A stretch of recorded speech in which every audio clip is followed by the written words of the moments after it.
আর এবার ইসলামপুরের দিকে নজর রাখবো, কারণ জল বাড়ছে উত্তরের বিভিন্ন নদীতে, সেতুর ওপর দিয়ে জল বইছে। ছবিটাও দেখাবো আপনাদের, কি পরিস্থিতি তৈরি হয়েছে দেখুন। আগে ছবিটা দেখাই আপনাদের, কিভাবে ইসলামপুরে সেতুর উপর দিয়ে জল বয়ে চলেছে। সেতু ডুবে যাওয়ায় দুপারের যোগাযোগ পর্যন্ত বিচ্ছিন্ন হয়ে গিয়েছে। কি করবেন এবার সেখানকার বাসিন্দারা? চঞ্চল রয়েছেন আমাদের সঙ্গে। চঞ্চল, এই পরিস্থিতিতে সেখানকার মানুষজন কি করবে? স্থানীয় প্রশাসন কি ব্যবস্থা নিচ্ছে?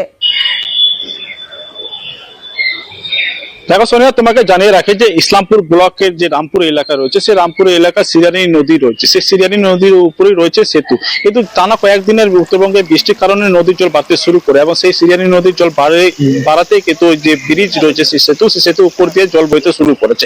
তবে এই জল বওয়াতে কিন্তু যোগাযোগ ব্যবস্থা অর্থাৎ রামপুর এবং কালালাঙ্গি সহ বহু গ্রামের যোগাযোগ ব্যবস্থা বিচ্ছিন্ন হয়ে পড়েছে। তবে এতে কিন্তু চরম সমস্যায় পড়েছে সেখানকার গ্রামবাসীরা। তবে গ্রামবাসীদের দীর্ঘদিনের একটা দাবি ছিল যে ওই রামপুর এলাকায় যে পুরনো সেতু, সেই সেতুটি পুনরায় ভেঙে নতুন করে নির্মাণ করা হোক, কিন্তু সেই দাবি পূরণ হয়নি। তবে এইবারে যে বৃষ্টি, সেই বৃষ্টির জলের কিন্তু সেই সেতুর উপর দিয়ে জল যাওয়াতে কিন্তু চরম দুর্ভোগের শিকার হচ্ছে সেখানকার বাসিন্দা। তবে এখন তারা কি করবেন সেটা কিন্তু বুঝে উঠতে পারছেন না। তবে স্থানীয় যারা প্রশাসনের, যারা পঞ্চায়েতের প্রধান থেকে শুরু করে স্থানীয় নেতৃত্ব যারা রয়েছে, তারা কিন্তু বিষয়টি দেখছেন, নজরে রাখছেন এবং সমস্ত রকম সহযোগিতা করার আশ্বাস দিচ্ছেন।